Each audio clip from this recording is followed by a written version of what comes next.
This is Maddie. That's Jeremy. And we taught level 2 Charleston. at Uptown Swing this week.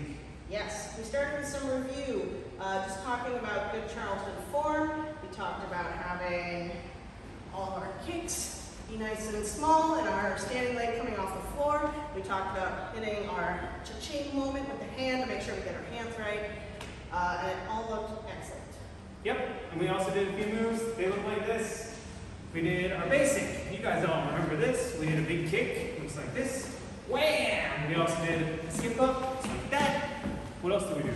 We looked over our kickaways as well. That's right. Looks like this. 1, 2, 3, 5, 6, 7, 1, 2, 3, 4, 5, 6, 7, 8. And at the very end, we did a rollback.